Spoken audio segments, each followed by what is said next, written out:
Finished? Yeah. Why did you take your eye mask off? Well, since my return, I've decided to take more opportunities to see the world with my own eyes.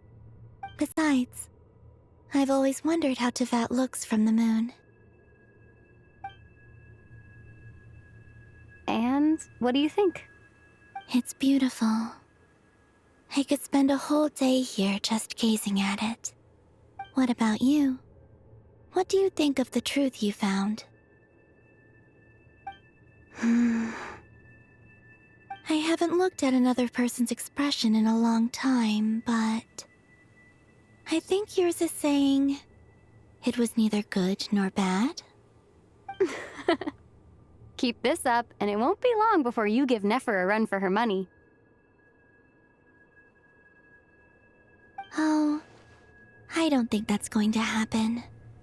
I'm much more used to sensing what's going on around me with Kuvaki. I think I'll save my eyes for seeing special moments I really want to remember.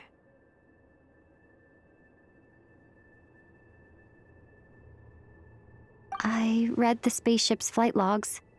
I always assumed that this was my first time in Teyvat. I thought that Ether and I must have been hibernating in space for centuries on end. But the logs show that our spaceship flew over the skies of Teyvat once before. A long, long time ago. Flew over? So you didn't land? No. The ship barely came to a stop before flying on again. After that, it continued traveling through space for a long time. Some of the data is corrupted, but I suspect that it kept flying for thousands of years. It was only after that that the ship made a forced landing in Nodcry. When Ether found me, he came from outside the ship. Could this mean that he left the ship long before I did? Maybe even during our first pass over Teyvat? Are you alright? Yes. I can feel that the truth is coming together, one small piece at a time. I remember Ether telling me that when he first arrived in Conria, he could not recall the past. So this might be something that even he doesn't know. Here, I made some space for you. Your mind must be racing, and this seems like the perfect place to relax and clear your head. Oh, wait, there's one more thing. What is it? Wait here a moment.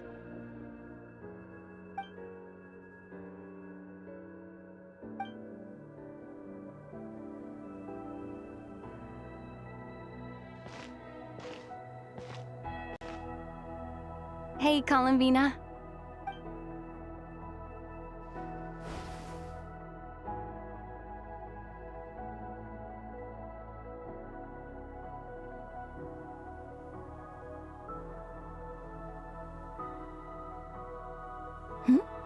Is that a new outfit? An old one, technically. It's been in a cabinet inside the ship this whole time. It's a matching pair with Ether's. He's always liked this set more. Huh. I don't think there's a huge difference. Really? Yes, it's still the same you. You're the same person, no matter what clothes you wear. Only Columbina would make an observation like that. Traveler, do you consider Teyvat your home? Home is wherever Ether is.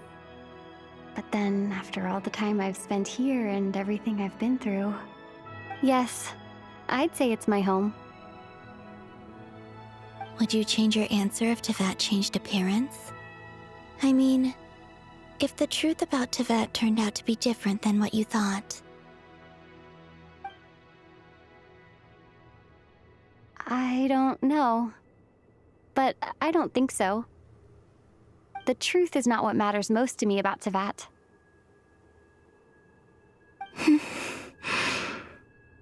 When I was first born, I longed for a home.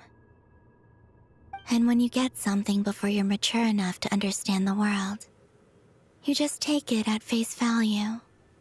I thought that a home was a transaction.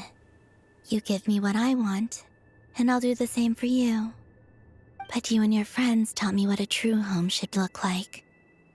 You never asked for anything, yet you gave so generously to me. That's because your friendship matters to us. It was worth it. In the past, I thought that my birth in Nodcry must have been a mistake. But after journeying to the distant past where the story began, I realized that it was I who chose Nodcry to be my future home. Now, I am glad that I made that choice. I'm sure your friends are just as glad. In fact, I intend to make the same choice today as I did back then. What do you mean? Well, I've given the Eternal Moon's Marrow to Lauma, and the Iridescent Moon's Marrow to Arlecchino. And now, I shall return my Kuvaki to Nodcry again, that it may continue to protect my chosen home. Wait, but what about your body? Hmm? Oh, are you worried that I'll disappear again?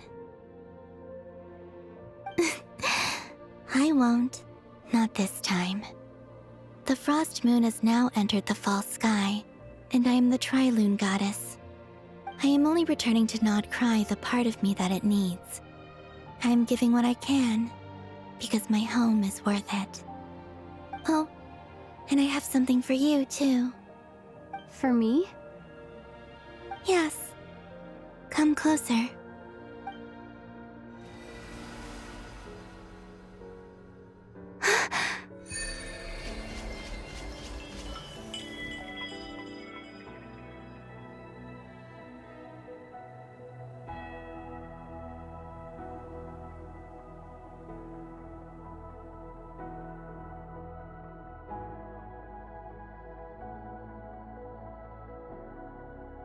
What was that? I lifted some of the restrictions this world placed on you. I trust this will help in your future adventures. My power.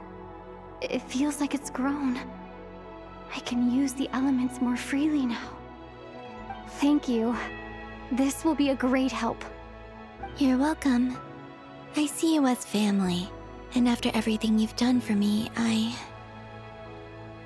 In fact, no. It's not because I owe you. It's because you're worth it. Here, this flower is for you.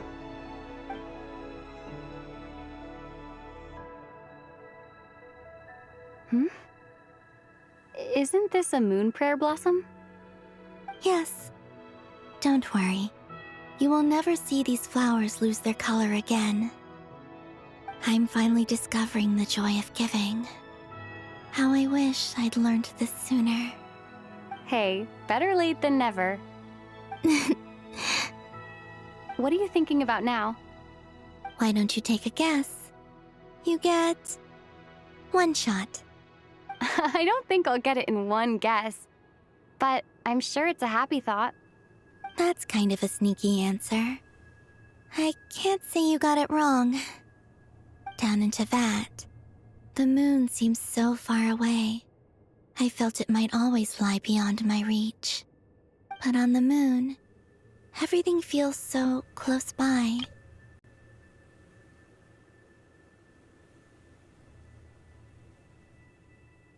The haze that once enshrouded the skies has finally been dispersed.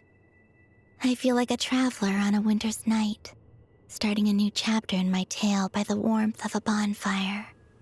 I don't have a lot of luggage, but I do have a lot of hope for the future. Well, what's next? Next, to start with, I want to stay here just a little longer. After that, let's return home and continue our journey.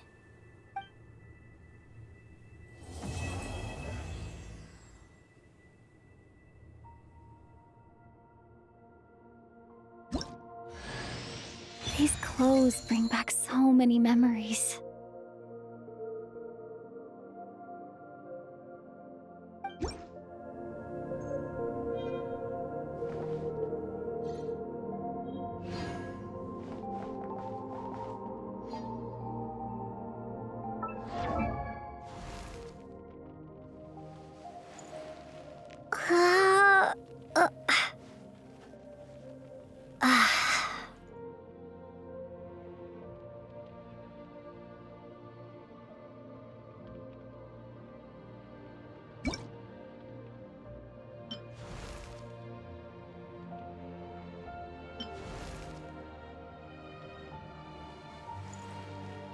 Uh, uh,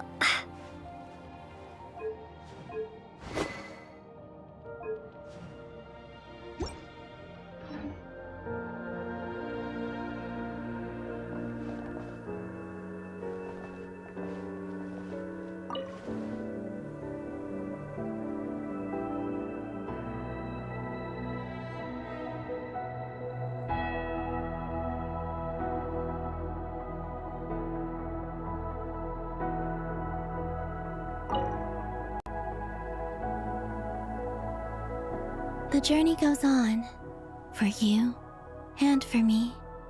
Like I said, this is not the end. I don't believe there has to be an ending. Once things settle down in Nodcry, I'd like to explore the world beyond Snezhnaya. You've told me so many stories about the other places you've been to, and all the friends you've made there. I'm curious to visit those nations and see them for myself. It would also help me learn more about the journey that has made you into the person you are today. Oh, is that your next destination? Most people would probably tell you to pack some warm clothes. But I experience things differently than most people, so I can't know how cold it is. In fact, it is home to quite a wondrous heat source. I think they call it Kreshnik's torch. Every city in Snezhnaya is built around one of those. I sensed the energy it gave off as I was passing by on a railway train. It felt grand and distant. I also recommend the Korolievsky troupe in Snezhnograd. They give performances quite regularly, and entry was free for harbingers. I liked them a lot. Ice cold and sharp. Crystal clear in some ways, yet profoundly unfathomable in others. Like the thick layer of ice on top of a frozen lake. That's just the impression that Tsaritsa gives me. I was never able to glimpse what truly lies beneath that icy exterior. In fact, I don't think the people of Snezhnaya even know what kind of power their god wields. Maybe that's because the Tsaritsa herself has never acknowledged, nor accepted that power. There's Regrator, the Rooster, and the Jester. Between them, they control a lot of what happens in Snezhnaya, but I can never wrap my head around how exactly power is split between them. I just know they are each responsible for many specific domains. I noticed that the Rooster and Regrator often appear to get along on the surface, while working against each other in secret, and theirs is not a friendly rivalry. But I wasn't particularly interested, so I tended to keep my distance. Now that I think about it, the term Mistelton often seemed to come up in connection with Project Stuja.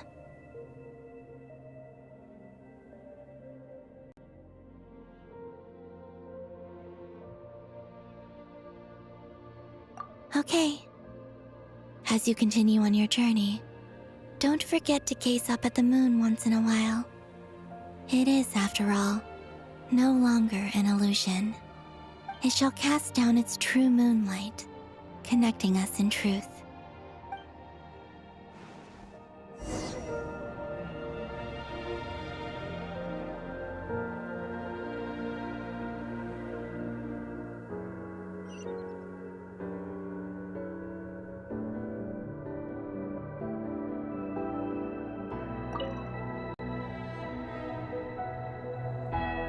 The journey goes on, for you and for me. Like I said, this is not the end. I don't believe there has to be an ending. Okay. As you continue on your journey, don't forget to gaze up at the moon once in a while. It is, after all, no longer an illusion. It shall cast down its true moonlight, connecting us in truth.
To Jean, acting Grand Master of the Knights of Favonius. Ugh, this preamble is such a pain to write. It's probably high time we got rid of this acting business. I trust that Dern has updated you all on recent events. Hope we didn't worry you too much. The good news is, we managed to come together and put a stop to the Doctor's evil schemes. With that, I think it's safe to say that Notcry is finally out of the woods. As for the Fatui, not counting the Damselette, aka the Moon Goddess, who has left their organization, we found ourselves allied in this instance with both the Knave and Marionette. May she rest in peace. As ever, we find ourselves better off for making friends rather than enemies. But until we can ascertain the Tsaritsa's true intentions, the future remains uncertain. In a short while... Wait, how am I meant to surprise everyone if I tell them in a letter that I'm heading home? Well, that would be a huge waste. Okay, got it. I will begin sending the expeditionary team back home in waves. I'm sure they'll be able to answer any questions you still have.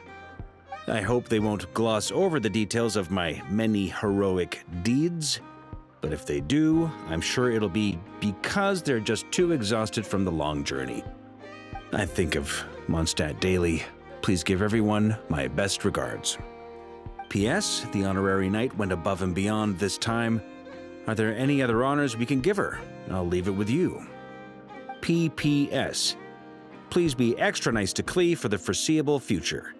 I cashed in on the last favor that the Hexen Circle owed us, so we need to earn some more goodwill. If there's any serious problems, feel free to stick me in solitary confinement when I get back. I'll do the time for her. Whew. And that, as they say, is all she wrote. End of an era. And with the moon shining down brighter than ever, I think everyone is going to sleep well tonight.